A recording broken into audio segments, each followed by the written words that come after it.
They said Lancaster County was peaceful. They were wrong. Because in 1837, 4 sisters were about to stain its soil with blood.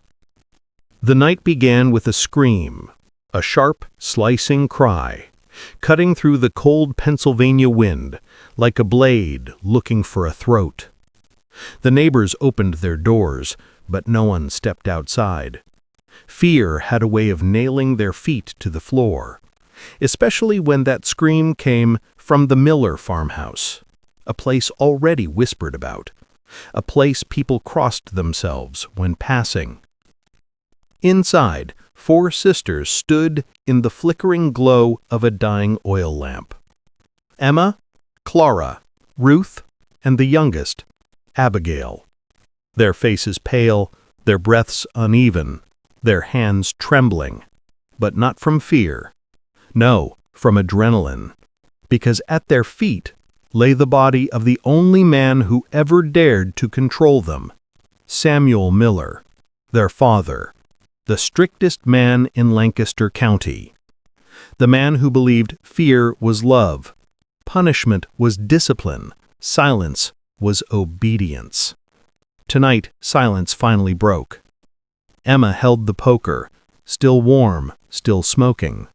Clara held her hands to her lips, praying, but not to God, praying the truth would stay buried. Ruth watched the door, eyes sharp, listening for footsteps, listening for salvation or damnation. And Abigail, barely 17, was the only one who spoke. "It's done," she whispered, voice small but steady. "He can't hurt us anymore." But freedom has a cost, and the sisters were about to learn that killing a tyrant doesn't end the horror, it begins it. Because outside, rain started falling, hard, loud, almost angry, as if the night itself witnessed the crime and wanted the whole town to hear. No one slept in Lancaster County that night. Dogs barked, horses kicked their stalls, and windows shook. The town felt something shift, something dark, something hungry. Inside the farmhouse, the sisters made a pact. One voice, one lie, one story. No matter who asked, no matter who suspected, they would protect each other, even if it meant sinking deeper into the shadows. But they didn't know that this was only the first crime, only the first night, only the first drop of blood. Because the darkness that entered their house would soon enter their hearts. And Lancaster County would never be the same. If you want next, like, share, comment, and subscribe for the next. One body was supposed to be the end, but in Lancaster County, one body only opens the door to another. Morning crept in slow, gray, heavy, the kind of dawn that looks guilty, as if it already knows what the day will uncover. Inside the Miller farmhouse, the sisters hadn't slept, not even a blink. The body still lay where it fell, covered now, but not hidden, never hidden. Emma scrubbed the floor, hands shaking, breath sharp, but the stain wouldn't leave, not the blood, not the memory. Clara kept pacing, muttering to herself, words tangled, like prayers that forgot their God. Was it wrong? Was it right? Will they know? Will they see? Ruth stood at the window, watching the road, counting wagon wheels, listening for boots. Every creak of wood, every rustle of grass made her heart jump, made sweat line her spine. And Abigail, the youngest, the quietest, just sat, hands folded in her lap, staring at the sheet over their father as if she could see through it, as if she wanted to. "Abby, don't," Emma whispered, but Abigail didn't blink, didn't move, didn't break. "Someone will come," Emma said. "We need to decide what story we tell." The truth felt like fire. The lie felt like ice. Both burned. Then a knock. Loud, authoritative. Too early for a neighbor, too heavy for a friend. Ruth froze. Clara gasped. Emma dropped the cloth, and Abigail's lips curled, not in fear, but in something colder. She stood, walked to the door, slow, calm, controlled. When she opened it, Sheriff Marshall stood there, tall, broad, eyes sharp enough to peel secrets from skin. "Mornin', Abigail," he said, voice steady but cautious.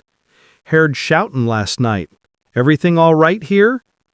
Abigail didn't look back at her sisters. She didn't tremble or flinch. She simply tilted her head like a girl too young to lie, but too old to be innocent. "We're fine, Sheriff," she said. "Just a family matter." A family matter? That was one way to say murder. The sheriff nodded slowly, studying her, studying the shadows behind her, studying the house that suddenly felt too still. "Well," he said, "if you folks need anything, let us know." He stepped back, but he didn't leave. Not fully, not in his mind, because something in Abigail's voice, something in her stillness, something not human, made his stomach twist. He'd be back, sooner than the sisters expected, sooner than they were ready for.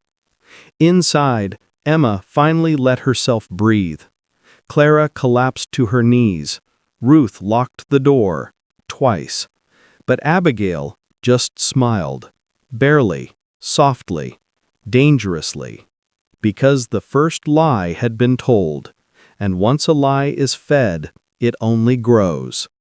This was crime number 1, and darkness had already tasted blood. Want next? Like, share, comment, and subscribe for the next. The sheriff walked away, but the sisters didn't know. He left something behind. Suspicion. And suspicion spreads faster than blood. The moment the door clicked shut, the farmhouse felt smaller, tighter, like the walls were leaning in, waiting to hear the next lie. Emma rushed to the table, hands trembling. "We have to move him," she whispered. "He can't stay here. Someone will come back. Someone will notice." Clara shook her head violently, her braid whipping her cheek. No, we should confess. Say it was an accident. Say he fell. Say he... Stop!" Ruth's voice cut the air. Sharp. Steady. Too steady. She stood by the window again, watching the sheriff's horse trot down the muddy road. But her eyes weren't on him. They were on the horizon, on something darker. "They'll never believe us," Ruth said. "You know what this town thinks? A father is a saint. A daughter is a liar." Emma started crying, soft at first, then harder, then uncontrollable. Her guilt pouring out like a broken dam. But Abigail? Abigail didn't move, didn't tremble, didn't blink. She sat beside their father's covered body, like a priest beside a sinner, or a sinner beside a prize. "We bury him at the creek," she said, voice calm, cold, final. "No one goes there. No one will look." Emma looked horrified. Clara shook her head. Ruth stared at Abigail like she was seeing something new, something dangerous. But they all knew Abigail was right. And that scared them more than the sheriff, more than the body, more than the blood. Night came faster than the day deserved. Clouds swallowed the moon, rain soaked the ground, mud clung to their skirts, their boots, their soles. The 4 sisters dragged the body through the dark. Branches clawed at their faces. The creek roared louder than usual, as if the earth itself didn't want to swallow Samuel Miller. Emma cried quietly. Clara's knees buckled twice. Ruth kept looking behind them, afraid of footsteps, afraid of ghosts, afraid of truth. And Abigail? She led the way. Like she'd walked this path before, like she'd buried secrets before. When the body finally sank beneath the creek's black water, a silence fell, heavy, cruel, permanent. But the water didn't hide everything. A hand resurfaced, white, pale, accusing. Clara screamed. Emma fell backwards. Ruth covered her mouth. But Abigail pressed the hand down, held it there, waited, watched it disappear. When she stood, her face was wet with rain, or something else. They couldn't tell. "We go home," she said. "No one speaks of this again." But secrets don't drown, they float. And someone, somewhere, had seen the sisters by the creek. This was crime number 2, and Lancaster County had just begun to whisper. The creek swallowed the body, but it didn't swallow the truth. And by morning, the truth had found eyes. Dawn broke hard, cold, sharp, the kind of morning that makes every sound louder, every secret heavier.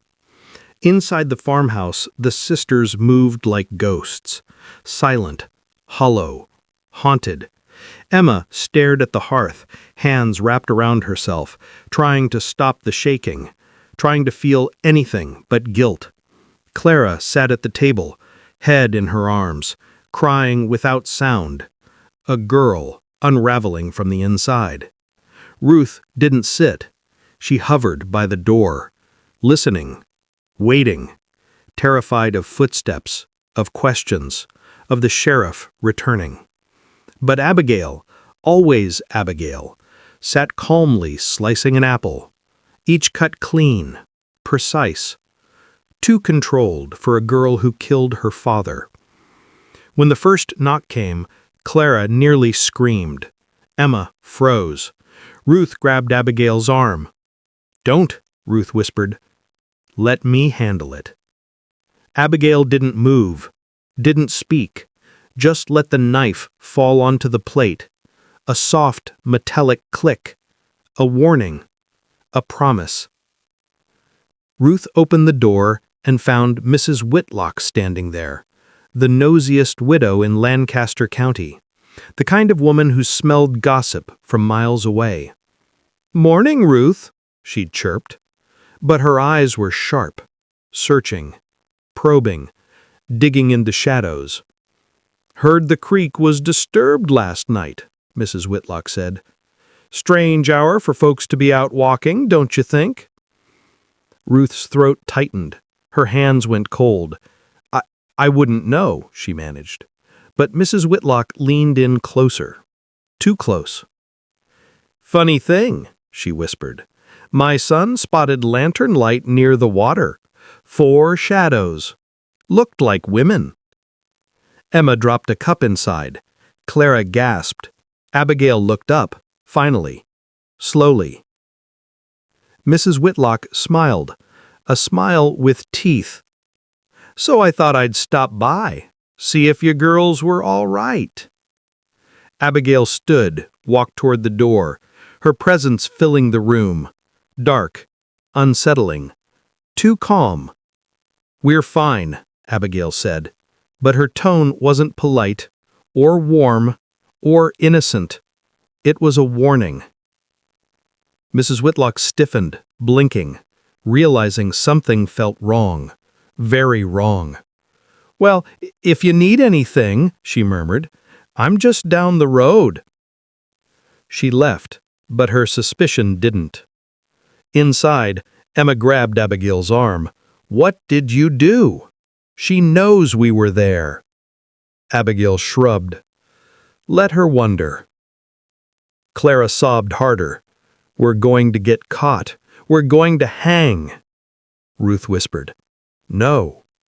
We handle Mrs. Whitlock before she talks." Emma froze. Clara stared. Even the air stopped. And Abigail smiled. Soft, terrifying, as if she'd been waiting for someone to say those words. Crime 3 was choosing the next victim, and Mrs. Whitlock was already walking toward her death without ever knowing it. Want next? Like, share, comment, and subscribe for the next. The sisters thought the creek was their darkest secret, but now, a living woman knew too much, and a living witness is deadlier than any corpse. Night dragged itself across Lancaster County, thick, heavy, smothering the sky. Inside the farmhouse, the sisters sat in a tight circle, a circle built on fear, on blood, on a decision no one wanted to speak aloud, but everyone felt. Emma's voice cracked first. "We can't hurt her. Mrs. Whitlock is harmless. She's just curious." Ruth shook her head, hard, sharp. "No, she's suspicious. Suspicion spreads.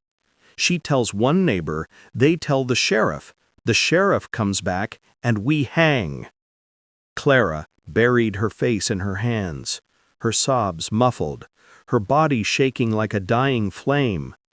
But Abigail sat perfectly still, legs crossed, hands folded, like a judge waiting for the verdict. "We don't have a choice," she said, quiet, calm, terrifying. The room went cold, colder than the rain, colder than the creek, colder than the grave they'd tilled. Emma stared at her. "What are you becoming?"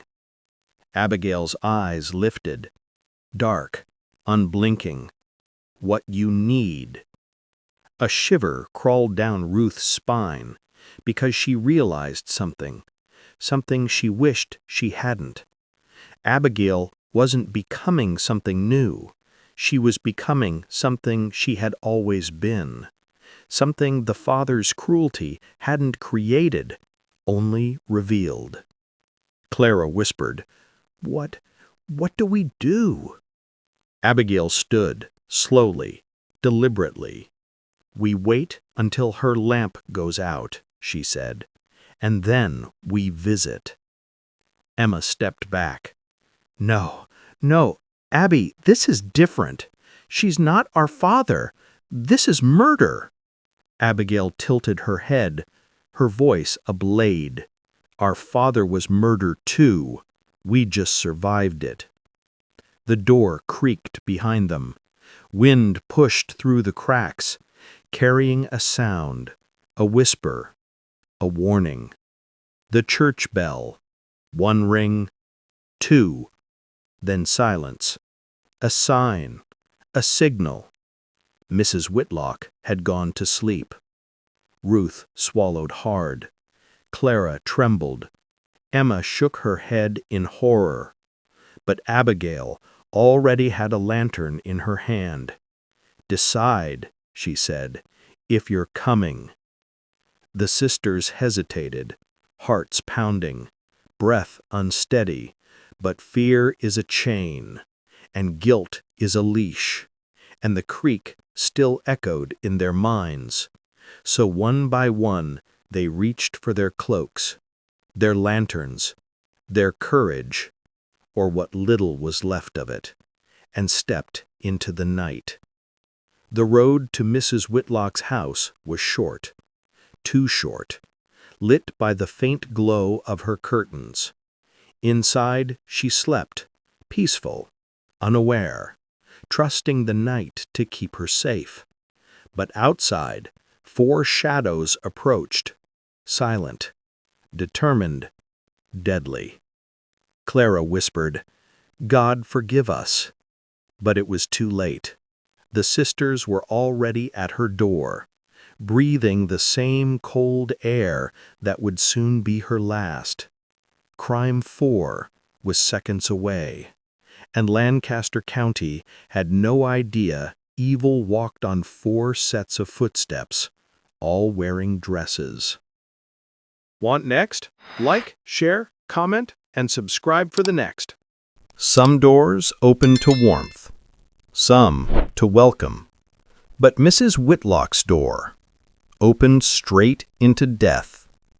The sisters stood on her porch, rain dripping from their cloaks, lantern light shaking in their hands, hearts hammering against their ribs. Emma whispered, "We can still turn back." But no one listened, not even herself. Ruth checked the windows, all dark, except a faint warm glow from Mrs. Whitlock's bedroom. Too warm, too trusting. Clara clung to Emma's arm, her breath rapid, her eyes swollen with panic. "I can't do this, please, please." But Abigail lifted her hand and knocked. One soft tap. Two. Then silence. The kind of silence that feels like a breath being held. The kind that knows what comes next. Inside, floorboards creaked. Slow, soft, half-asleep footsteps drifting toward the door. Emma squeezed her eyes shut. Ruth clenched her jaw. Clara trembled uncontrollably. But Abigail didn't move, didn't waver, didn't blink. The latch lifted. The door opened.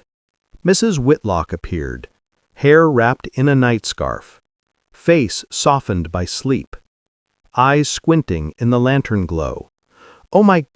girls? What on earth—" She didn't finish. Abigail pushed past her, silent, swift, predatory. Emma gasped. Ruth followed. Clara stumbled inside. The door closed behind them, cutting the night away. "Abigail, what are you doing?" Mrs. Whitlock cried. Backing away, hands trembling, fear rising in her throat. Abigail's voice was ice. "You should have stayed quiet." Emma grabbed her arm. "No, Abby, stop, listen to me." But Mrs. Whitlock had already turned, running toward her bedroom, toward light. She didn't make it. Ruth caught her, not out of cruelty, but out of panic, desperation, survival. Mrs. Whitlock screamed, a sharp, slicing sound, the kind that wakes neighbors, the kind that carries through fields. Clara threw her hands over her ears. "Please stop! Please stop!" Abigail acted first. Fast, cold, efficient. Her hand clamped over Mrs. Whitlock's mouth, her other dragging her backward, pulling her into the shadows of the room. Emma whispered, "God forgive us." But God wasn't inside that house. Not that night. Mrs. Whitlock fought, kicked, scratched, tried to break free, her nails carving red into Abigail's skin. Abigail didn't flinch. Ruth held her legs. Emma tried to pull Abigail back.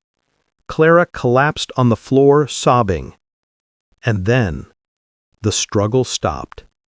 Mrs. Whitlock went still, her eyes wide, her breath gone. The room filled with a silence heavier than death, a silence that tasted like iron and regret and something darker. Emma covered her mouth. Ruth stepped back. Clara curled into herself, sobbing, praying, breaking. But Abigail stood over the body, chest rising slowly, eyes empty, like something inside her had finally taken root. "This," she whispered, "was necessary." The others stared at her, terrified, confused, lost, and in that moment, each sister realized something. Something too late, too irreversible. Abigail wasn't their leader anymore. She was their fate. Crime 5 was done, and Lancaster County would wake to a nightmare it could never imagine. Mrs. Whitlock was dead, but dead people don't stay silent. They echo. And her echo was about to shake Lancaster County. The sisters stood frozen, 4 statues carved from terror, hovering over a body they never meant to create but could never undo. Rain battered the windows.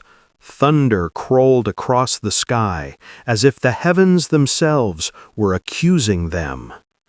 Clara sobbed into her sleeves, her whole body shaking, rocking back and forth, whispering apologies no one would hear. Emma leaned against the wall, face pale, breaths short, trying not to faint, trying not to scream. Ruth's hands trembled, her eyes darting around the room, searching for answers, for escape, for forgiveness that would never come. But Abigail knelt beside Mrs. Whitlock, closed her eyes, and placed 2 fingers on the woman's neck, checking for a pulse she already knew wasn't there. She wasn't horrified, or shaken, or sorry, just calculating. "We need to move her," Abigail said, calm, cold, as if she were talking about firewood, not a corpse. Emma snapped. "No, no, Abigail, we've gone too far. We never meant, we never wanted, we have to stop." Abigail looked up, her expression blank. "What do you want to do? Leave her here? Let the sheriff find us? You want to hang?" Clara whimpered. Ruth closed her eyes. Emma said nothing, because there was no good answer, only survival. And survival always came with shadows. The sisters wrapped the body, hands shaking, feet slipping, breath ragged. Every step felt heavier, every second louder, every heartbeat a countdown. Out the back door, across the field, toward the woods, toward the creek, toward their sins. The lantern flickered, casting long, twisted shadows, shadows that looked nothing like girls, shadows that looked like monsters. Halfway through the woods, a branch snapped. Emma froze. Ruth gasped. Clara pressed a hand to her mouth. Someone was watching. Abigail turned, lantern raised, eyes narrowing, scanning the darkness, searching, hunting. The forest held its breath. Then a silhouette moved. Just a flicker, a shadow between trees, too tall to be an animal, too slow to be a deer, too silent to be innocent. The sisters clung to each other, hearts slamming against their ribs. Clara whispered, Who is that?" But the shape didn't answer, just stood there, watching, listening, breathing with the night. Then it slipped away, back into the trees, as if swallowed by the dark. Emma grabbed Abigail's arm. "We were seen. Someone saw us. It wasn't the sheriff. It wasn't a neighbor. Who was that?" Abigail didn't answer, but her jaw tightened, her eyes narrowed, her breath stopped, because she knew something, a truth darker than the night.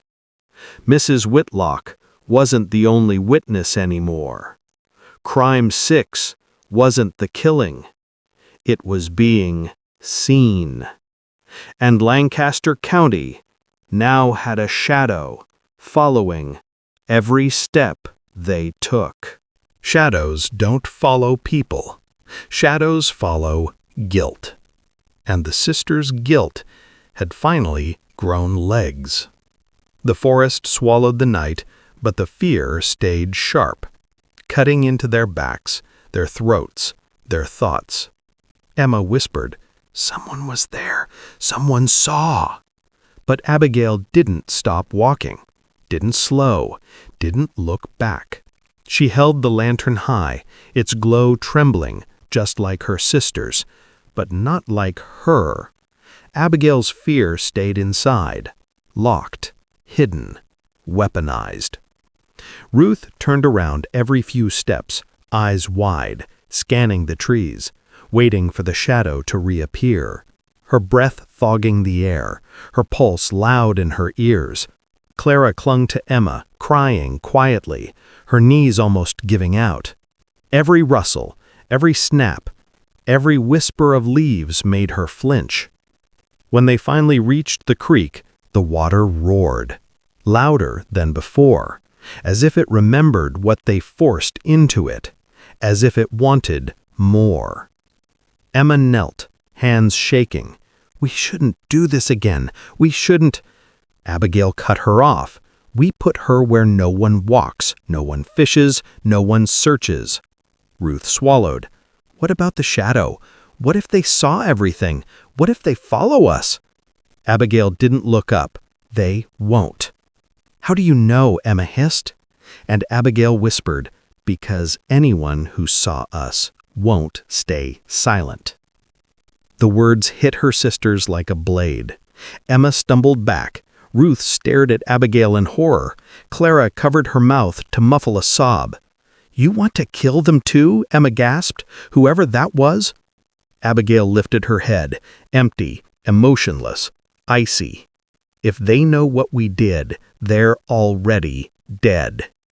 The sisters froze, not from the cold, but from the truth, the terrible truth Abigail carried with ease, with confidence, with something almost like hunger. They lowered Mrs. Whitlock's body into the black water, slow, shaking, controlled only by desperation. The creek accepted the corpse, a dark ripple, a small splash, a secret sinking to join another. Two bodies now, side by side, in the same grave. A grave shaped by panic. Emma turned away. Clara fell to her knees. Ruth sobbed silently into her hands, but Abigail stood still, staring into the water, as if expecting it to speak back, as if daring it to. Then, a twig snapped behind them. Not imagination, not wind. Footsteps, slow, deliberate, human. Emma spun. Ruth froze. Clara screamed. Abigail lifted the lantern. The trees parted, and someone stepped out. A tall figure, face hidden in the shadow of a hood, clothes soaked, hands mud-stained. The same silhouette from before. The watcher, the witness, the shadow made real. No one spoke. No one breathed.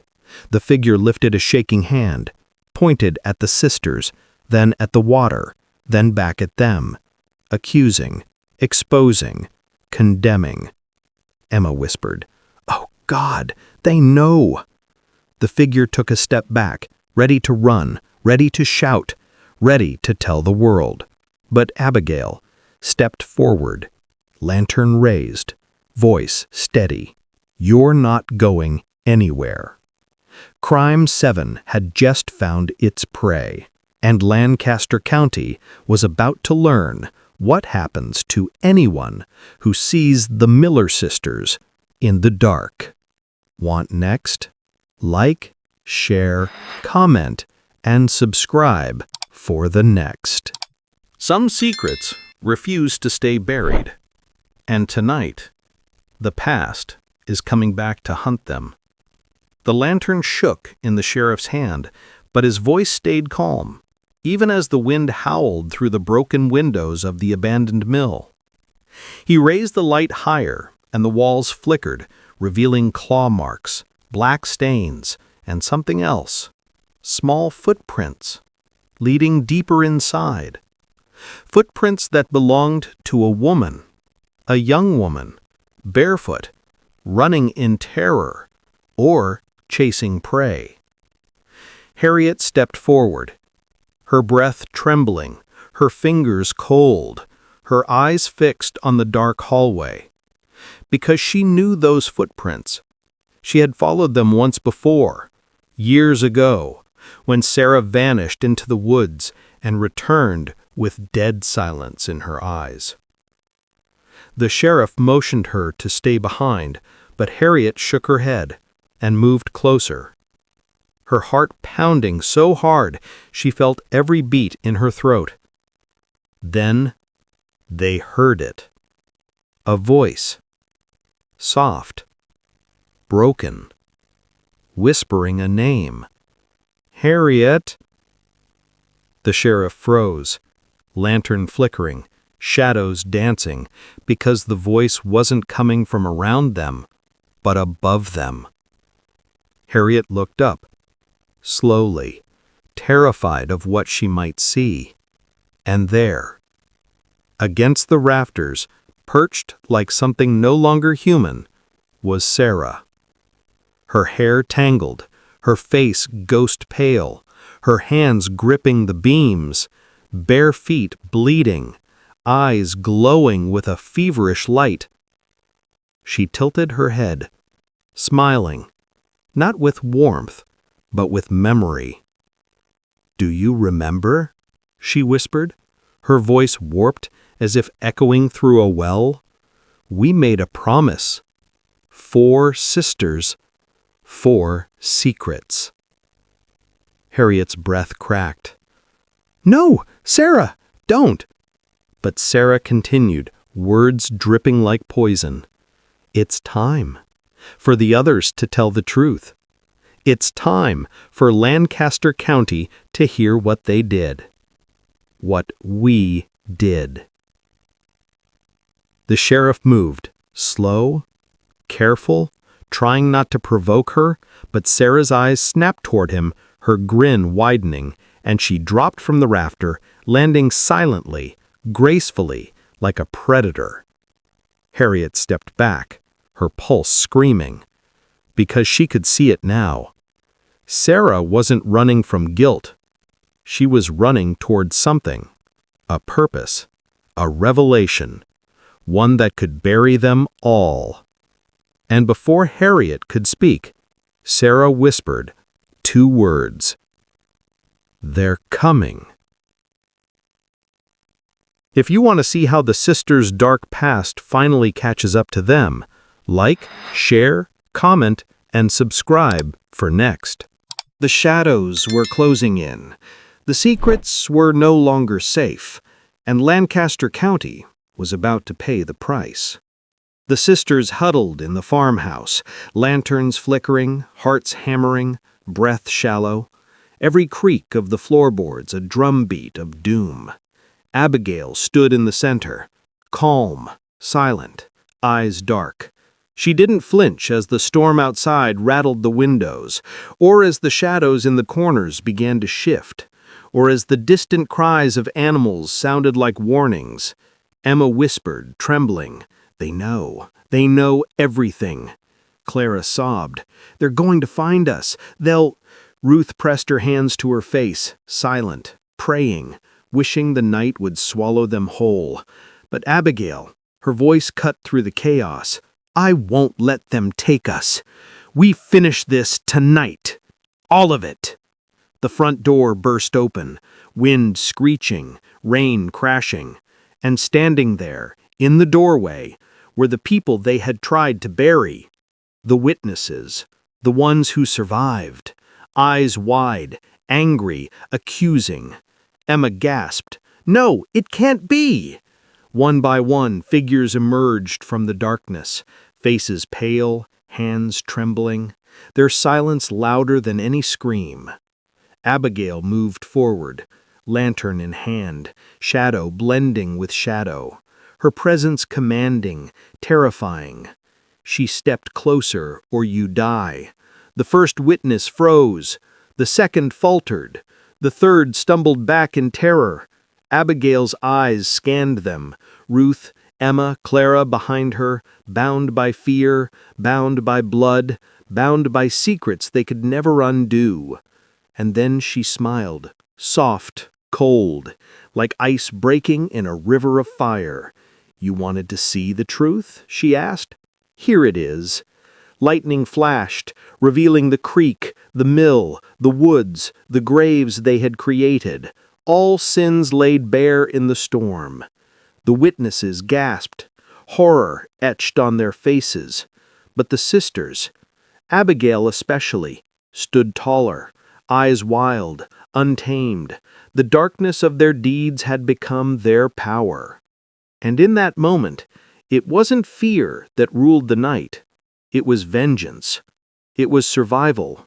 It was the end of innocence. Emma whispered, "We can't escape." Abigail shook her head. "Escape is for the weak. We are the storm." A scream tore through the night. Thunder answered. The farmhouse shook. The creek raged. And Lancaster County learned that 4 sisters, 4 crimes, could never be forgotten. The witnesses scattered. Some ran. Some fell. Some never left. And as the rain poured down, mixing with the blood, the dirt, the sins of the night, the sisters vanished into the darkness. Legends in the making, monsters in the telling, names whispered, fears passed down, a story that would never die, because some crimes, some sisters, are eternal.